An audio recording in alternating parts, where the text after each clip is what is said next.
Hello everyone, let's fire off some shots from this new ghost gun to celebrate the new Second Amendment victory from the Supreme Court.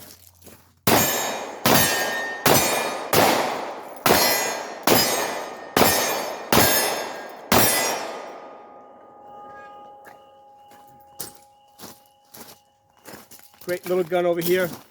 Frame came from Armor Ally, slide came from AIM Surplus.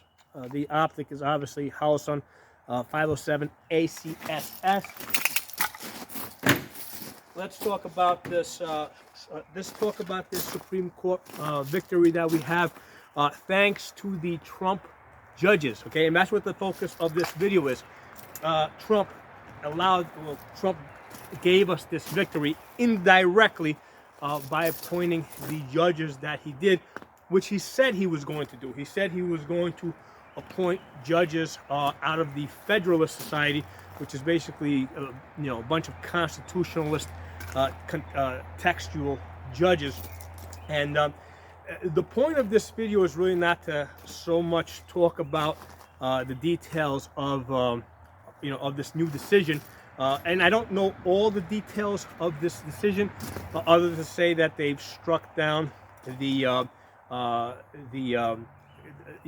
laws in New York that say that you have to show superior cause in order to get a carry permit. Of course, you shouldn't need a carry permit. The Second Amendment is your carry permit, but they've struck that down. Now, it's only going to affect maybe about 6 states, right? And these states are already trying to find ways to make it difficult. I mean, they can't like outright deny people their permits now, but what they're going to try and do is they're going to try and restrict them in certain areas. They're going to try and restrict them, I think, in the subways, right, on public transportation, which is really important because people in places like, especially like New York City, they need public transportation to get around. I was hoping that the decision, and I hope, I don't know what the details are. I hope that that it preemptively deals with that, because this issue did come up in the hearings. Okay, but I think one of the more important things that's coming out of this decision is that they're changing the level of scrutiny, so that basically, and there's other channels out there that are going to be able to go into this in more detail, but they're changing the level of scrutiny that courts have to apply to the Second Amendment, so that they basically acknowledge it as a fundamental right. So that's significant. That's something that's going to, that aspect of it, the fact that they're pushing further the acknowledgement that it is a fundamental right, is something that is going to benefit us all in the long run. Now, that all said, like I said at the beginning, this would not have been possible without the Trump-appointed Supreme Court judges. Now, I did not like Trump very much, even though I voted for him both times. I did not like him very much. He really pissed me off, like even in his first 6 months, when he tried to sell off the national forests for development. And to me, the forests are the treasure. Okay, to me, cities are garbage. Okay, the forests are the treasure, and I saw him as somebody that didn't see the value in the forests, and if it was up to him, he would convert them all into golf courses and hotels and stuff like that. So anyway, that's the first thing that made me not like him. The second thing that made me not like him was obviously the bump stock ban. That was very upsetting. I really lost my, my flavor for him at that point. Like, I really disliked him. I did a number of videos at that. But still, I voted for him the second time around because I saw that, hey, there's a bigger benefit to having him in office selecting judges than having somebody else in office selecting judges. Now, let me put this into perspective, okay? It's like if you're going to go into battle, okay, you're going in there with allies, and it's good to have allies, but you cannot expect that all of your allies are going to perform to your standards, okay? It's still better to have them on your side than on the opposing side, okay? So you want to have allies, and this is the reason why I tell you guys to vote for Republicans, even though half the time they're working against us. The fact is that half the time they're helping us, okay? So if we didn't have them on our side, or if they didn't have some incentive to try and help us at least a little bit, they would be working 100% for the other side, okay? So this is no different than, like, let's say if you go into a boxing room, right? Because I used to teach boxing. If you're going into a boxing room, you know, you're not just going in there to, you know, you can expect that you're not just going to be throwing punches, but you can expect that you're going to take some punches. And the way you win a boxing match is by hitting the other guy more time than he hits you, okay? So you know, that's part of the game. It's just like in business, right? You know, you guys know from watching my channel that my background is in accounting. I have a number of businesses that I'm currently invested in, and I have been invested in the past. And one of the things I tell anybody that's interested in going into business is, don't go into business if you're afraid to lose money, okay? I don't make money on every deal, okay? In fact, a lot of times when I approach things, or when I set up businesses, you know, I consider the possibility that there's a good chance that I'm going to lose money. There's a good chance that the business is going to go out of business, right? That's part of, you know, but here's the thing: if I invest in 10 businesses and nine of them go out of business, I only need one to be really successful and make money, and that makes up, you know, one really successful business makes up for all the other 9 businesses that didn't do so well, right? And you know, that's how I'm able to do the things I'm able to do, right? You know, buy all the guns that you guys see me buying, because you know, I've had that 1 or 2 or 3 or whatever successful businesses, even though I've had all the other failures. Okay, so failure is part of the equation. That's part of something I factor in. I expect to fail. I just try to succeed more times than I fail. So the same thing goes with politics, right? When you're voting for politicians, expect that a lot of them are going to turn against you, right? That's part of the equation, right? But the key is to just have them working more in your favor than against you, okay? So that's what happened with Trump, okay? You know, he did a couple of things that were against us, or 2 things in particular, but he did things that helped us, and putting the people that he did on the Supreme Court helped us out right now, okay?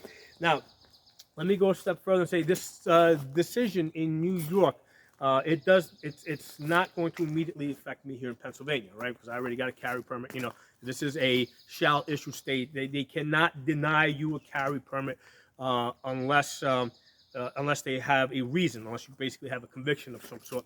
And this is also a what they call a permitless open carry state, which means you can open carry without a permit, except if you go in a car, then you have to unload. So it's kind of close. It's not constitutional carry, but it's like one step down. If we get Mastriano elected governor, right, we will get. I mean, he's already said that he'll push this through, because he was pushing it through while he was in the legislation. So as governor, he will definitely sign it. So that's another example of, you know, these are the guys that are more in our favor. These are the guys that I have to vote for, okay?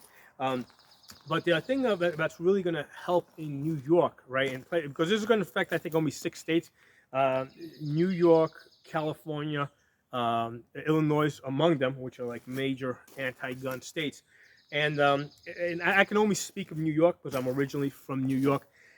And here, let me tell you a little something about the attitude of New Yorkers, right? New Yorkers are very big on, hey, listen, if I'm not allowed to have something, you shouldn't be allowed to have it either, okay?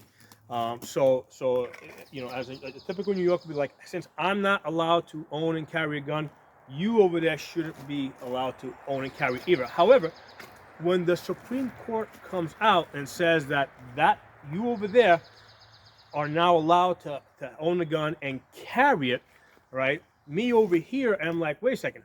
If he's allowed to own and carry a gun, I want to own and carry a gun too, okay? So even though maybe I didn't have an interest before in owning and carrying guns, just because now he's allowed to do it, I want to do it too.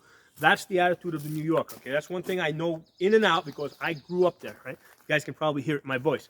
Okay, so New Yorkers are very big on somebody not getting one over on them. Okay, so the thing is, like, why were they okay with other states having certain privileges and not them?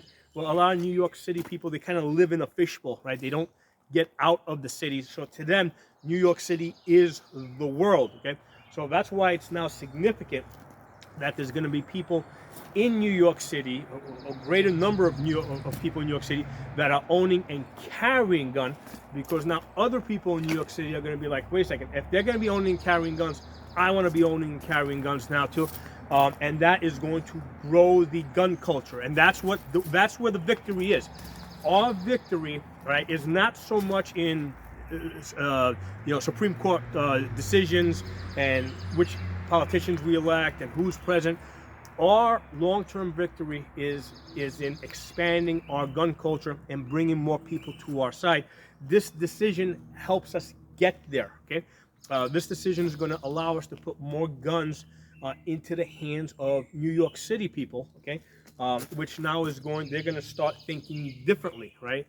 They're gonna start learning and studying certain things, and they're going to start moving in our direction. Okay, so that's why this is a big victory. It's not so much because of of what it did on immediately across the whole United States, because it really doesn't affect me here in Pennsylvania at all, but it affects me a lot in terms of now those New York City people are going to want guns, because some people are going to start owning and carrying guns, and then the others are going to want to do it as well, and we're growing the gun culture, and that helps the whole country. Okay, and again, this was possible because of the judges that Trump put on the Supreme Court. So that's why you guys got to get out and vote. You got to go out and vote Republicans. You got to hold your nose. I don't like them. Right now, you got rhino Republicans in the Senate trying to pass anti-gun legislation. Okay, so yeah, that all said, you got to look at the long game. Don't just look at where we are now. You got to look at where we're going to be 10 years from now, 20 years from now, 50 years from now, 100 years from now, right? The founding fathers were thinking that far ahead. They were thinking ahead 200, 300, 500 years, okay? So that's how we got to think ahead. Our long-term goal has to be, how are we going to get guns into the hands of as many people as possible and make it a common thing, okay? That's why you guys see me, when I train people, I train them on these guns, right? I got plenty of factory guns. I don't use factory guns. I use these guns, okay? Because these are the guns I want them to see, and I want them to think about building them themselves, okay? So that's where the victory is. You got to just keep expanding our numbers. You got to keep bringing more people in. So hope you guys enjoyed the video. And again, this victory came because of the Trump judges. And now I think with the Clarence Thomas, who wrote the opinion, that's kind of funny because Biden was one of the people that was really trying to keep him from getting on the court. Okay, so I think there's definitely a little bit of Clarence Thomas throwing this in Biden's face.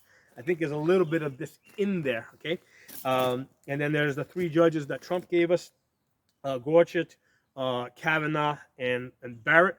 Okay. So we got so between Clarence Thomas and those other three judges, three Trump judges, we got four. Okay, and then there was Roberts, who's kind of like an iffy. I think he just went along for the ride. I mean, he could have been either way.